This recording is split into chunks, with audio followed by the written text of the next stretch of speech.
Voilà, merci les sous Nandenge Tokutena Binelo. En tout cas, ça a toujours essayé. En tout cas, c'est ma casse. Le lot est simple. Le lot est kaka. Il y a mousse nettoyante pour le visage. Mousse basokoli laka elongi. Il y a le lot tout salé là. En tout cas, tout ça toujours essayé. Ceux qui t'écoutent, que vous s'abonnez, vous partagez, en tout cas ça va me plaisir. Mais surtout n'oubliez pas aussi de visiter les réseaux sociaux d'Abisso, TikTok, Facebook, Instagram avec les mêmes noms. Combo Anakaka, Oizana, YouTube d'Abisso, il y a un peu de réseaux sociaux d'Abisso. Transition et t'écoutez juste après.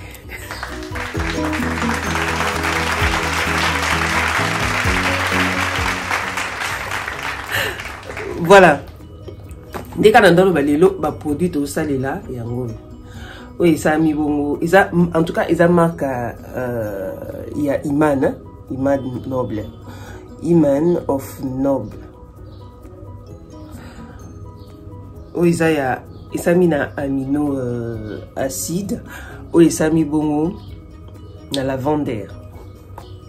So au corona. Alors. Si vous pouvez lire aussi là derrière.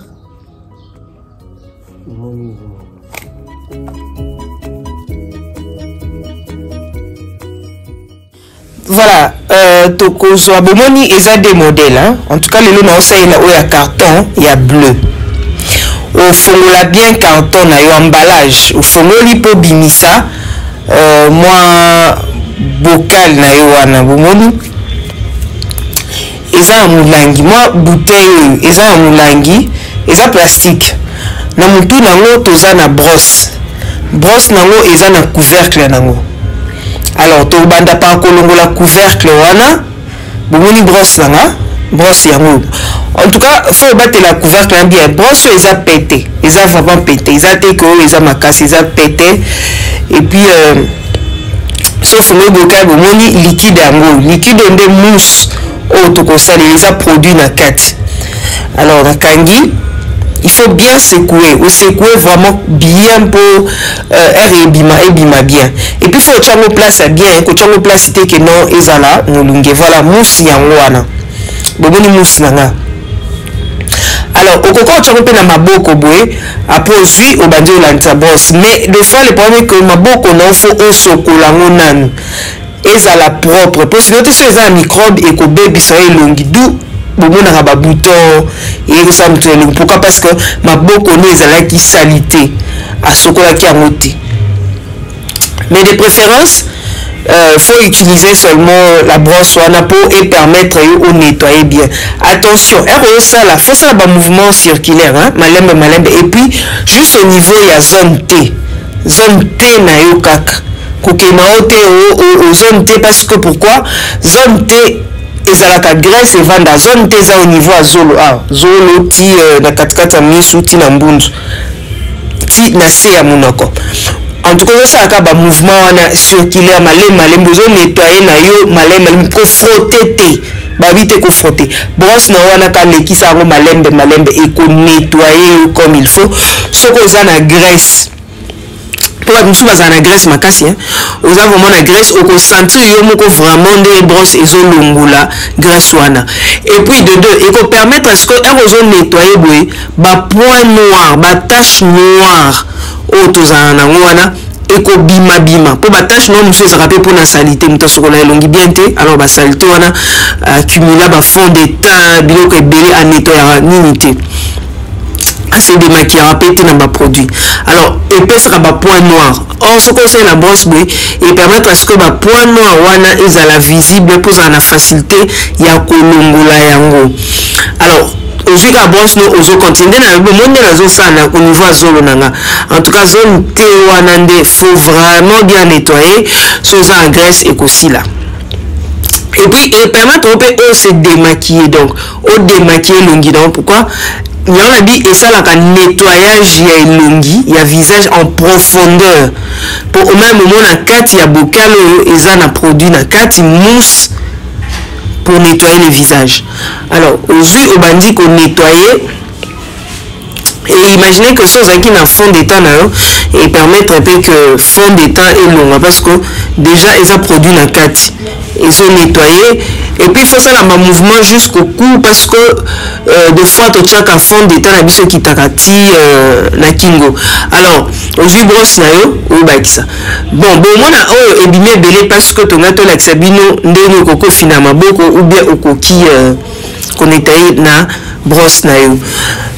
En tout cas, quantité nango et zalaka et belé, au cours ça la tongo na pourquoi et dépendant na yo nini on nettoie que longi na.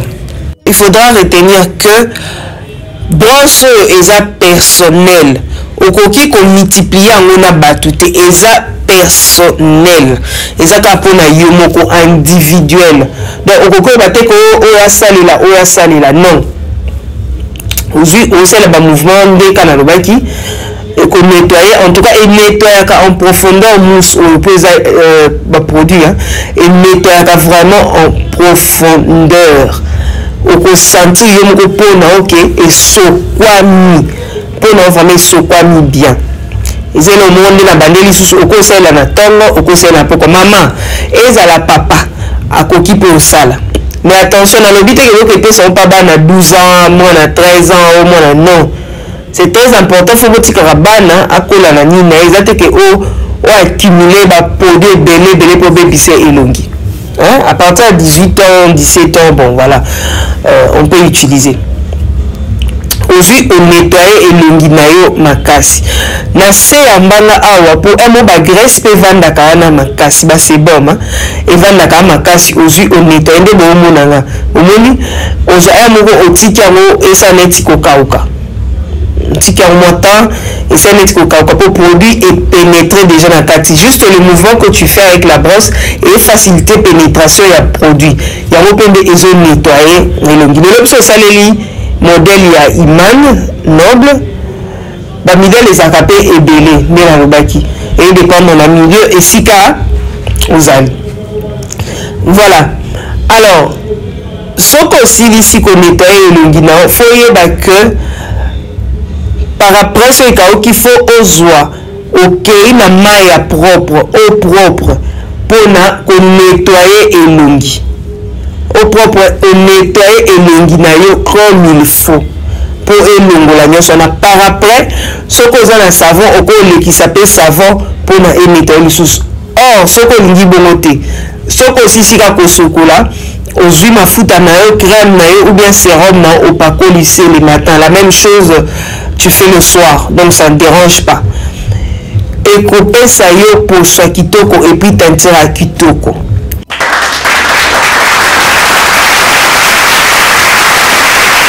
Voilà mais quand on a dit que au moins ils aussi sont nettoyés bon moi ils brosse dans l'année ça ils posent qui na fond d'état alors fond d'état c'est tika na brosse na mutu musu pe cause appel sanitaire longue tambola na moi etika li na brosse na yo alors on peut détacher juste mutu a brosse wana longoli yango na songe wana ozuka moi bu wana ya brosse tu nettoies ça pour faire sokola yango pour sanitaire longue au sokola yango na maille ya propre na bite ko que nous en savons au sokola na main propre après aussi au remettre en place au kozwa couvercle nango au fini qui au zipi qui parce que brosse faisera toujours propre et puis faisera bien sécurisé sinon te ekoya ko bebisa yo elongi soki ezui kaka infection microbe et ko bebisa yo elongi alors il faut faire très attention trop attention pour na ko utiliser ngo kopesa pe muntu te asalela parce que kopesi muntu soki muntu ana microbe yo pour kozala contaminé. Il faut faire très attention par rapport à ça pour muntu na muntu azaka na elongi na ye ba bouton eza na elongi na o éviter so ezanini alors bon moni bino que posonanga ekomi propre ekomi lisse très lisse bon mona c'est visible pour ce qu'on propre donc on se sentir à l'aise.